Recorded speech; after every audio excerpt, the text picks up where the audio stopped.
la plage, mes jeux nautiques, etc., il y a sans aucun doute une place, peut-être j'ai envie de dire une place prépondérante à tout cela, mais il s'agit pas d'en faire une fin à elle-même. Pour le judaïsme, il s'agit de recharger, de trouver des forces nouvelles.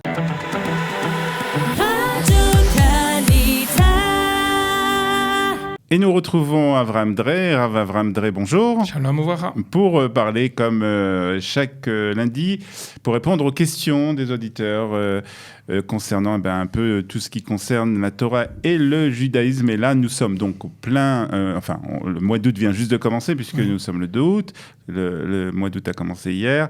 Nous sommes donc en plein milieu des grandes vacances. Ces vacances donc au summum avec bien entendu tout ce que cela... comprend la plage, les vacances, les restaurants, les loisirs, les sorties en famille, etc. Et la question qu'on nous pose aujourd'hui, c'est de savoir est-ce qu'il est possible aussi de prendre des vacances du judaïsme, de la Torah et peut-être même du Limoud Torah. Oui. Question pertinente. Tout de suite, en vous entendant rappeler les grandes vacances, ça m'a rappelé les souvenirs de vacances. Exactement, ça m'a rappelé les souvenirs de jeunesse. À vrai dire, c'est vrai que, indépendamment des différentes, on va bien évidemment répondre à la question, mais il y a une différence de conception des vacances en France, en Europe, de notre jeunesse et en Israël. Il y a bien évidemment bien aussi en Israël, c'est-à-dire que le principe de dire que toute l'année, et on attend les congés payés. Il y a une sorte de culture particulière de qu'est-ce qu'on va faire pendant les vacances. Il y a tellement en plus de rendez-vous pendant les vacances, que ce soit en hiver, que ce soit en été, que c'est vraiment un monde entier. Organisation. Ça, c'est vrai qu'en Israël, on n'a pas ça. Mais par contre, c'est vrai, parfaitement et tout à fait légitime de dire l'été. Et c'est vrai que le mois d'août, en ce qui nous concerne, c'est également le monde juif. Ça aussi, c'est important de rappeler. Je pense que la question est de savoir... c'est vrai que pendant toute l'année, on est pris par toutes les... Pas les contraintes, on ne va pas parler de contraintes, mais tout ce qui est la chigra, la routine de la vie professionnelle, scolaire. Voilà. Est-ce que pendant une période, on a le droit un peu de s'échapper de tout cela ? Bien fait. Je préfère choisir le terme au lieu d'échappatoire. Il ne s'agit pas d'un échappatoire, il s'agit de, je vais appeler ça, ressourcer. On a aujourd'hui une très bonne image avec notre fameux chargeur de batterie. Et on pourrait plus rien faire aujourd'hui si on est relié et qu'on a plein de chargeurs. Tout de suite, on est en panique. Qu'est-ce qu'on va faire ? À vrai dire, cette période-là, au niveau, on va appeler ça, au regard juif des choses, il s'agit véritablement de reprendre des forces. Kavel Hashem Hazak Ve'ames Libecha, efforce-toi. Et tu as vraiment de bonnes raisons de faire du travail sur toi, mais arrive le moment où Hazak Ve'ames, il s'agit de renforcer, de retrouver des forces et du courage pour affronter de nouveau certains défis. Je veux dire par là que le retour sur l'ambiance familiale, le retour sur profiter des magnifiques paysages de la terre d'Israël, le retour sur les loisirs, vous parliez la plage, mes jeux nautiques, etc. Il y a sans aucun doute une place, peut-être j'ai envie de dire une place prépondérante à tout cela, mais il s'agit pas d'en faire une fin à elle-même. Je pense que c'est exactement ça la clé. Pour le judaïsme, il s'agit de se servir de ces moyens-là, de ressourcer, de recharger, de trouver des forces nouvelles afin véritablement de prendre une bouchée d'air. Est-ce qu'on parle de ça dans nos sources ? Alors, est-ce que les rabbins du Talmud, par exemple, ils prenaient des vacances ?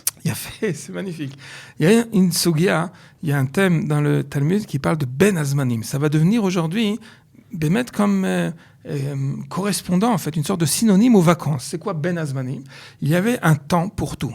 C'est le cas de le dire, c'est comme ce que j'exprimais, à savoir un temps pour étudier, un temps où les élèves vivaient, en fait, 24 heures sur 24 avec leur maître et grandissaient dans les écoles rabbiniques, dans les écoles des yeshivot, mais il y avait 2 fois par an, une obligation. C'est plus que des vacances de loisirs.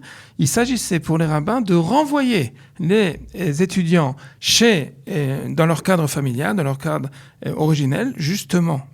Pourquoi ? Pour 2 raisons. Premièrement, c'est ce que je viens de dire précédemment, à savoir ressourcer, reprendre des forces. Deuxièmement, c'était également pour dire que quand les parents ont besoin de vous, quand le cercle familial ont besoin d'aide, quand il s'agit véritablement d'une sorte on va appeler ça de solidarité, en ce qui concerne toutes sortes de cadres, que ce soit un cadre familial, social, peut-être même parfois professionnel. Ils ont besoin d'aide, ne serait-ce que pour le ESSEC familial, l'entreprise familiale également avait besoin d'aide 2 fois par an, en effet, c'est mentionné dans le Talmud, où il y avait besoin d'aller donner un coup de main.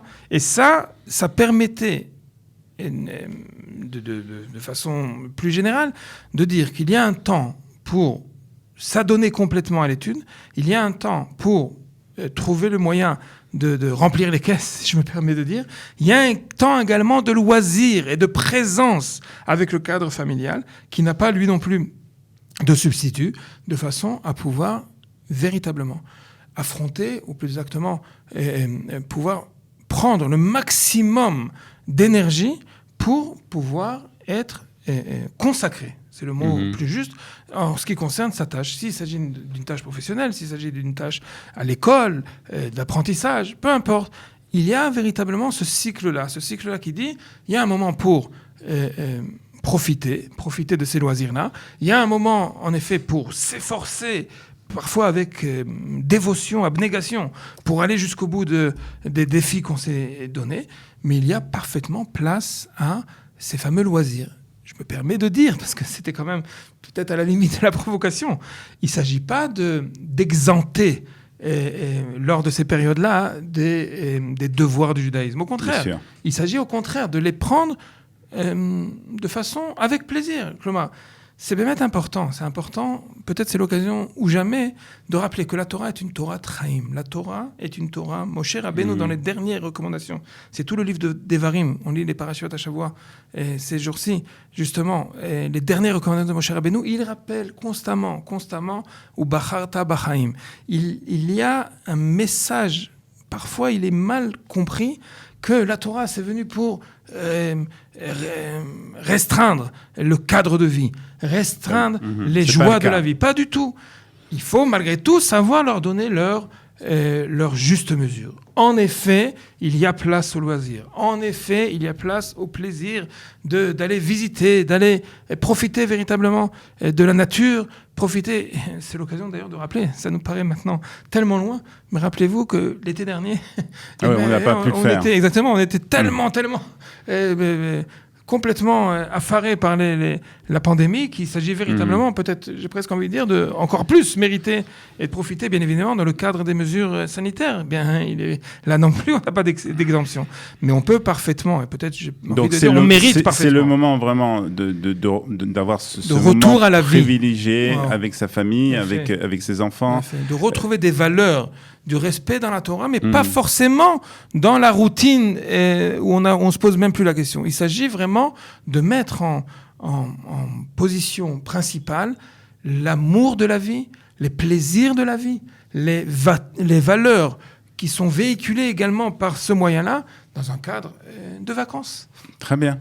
Écoutez, c'est ce qu'on va essayer de faire, puisqu'il nous reste encore quelques jours avant le début du mois d'Elul, et ce sera sans doute plus le sujet de notre prochaine émission. Merci beaucoup d'avoir été avec nous. Il faut en profiter. Ce matin, je rappelle que tu es rabbin à Gomel Chesed, la communauté de Ashdod, à Shedarim, qui fait le lien entre les rabbinim de France et les rabbinim francophones d'Israël, et directeur du desk Tsarfat au sein du Mizrahi, qui est un programme avec Kalita. Merci beaucoup. Merci bien. Shalom.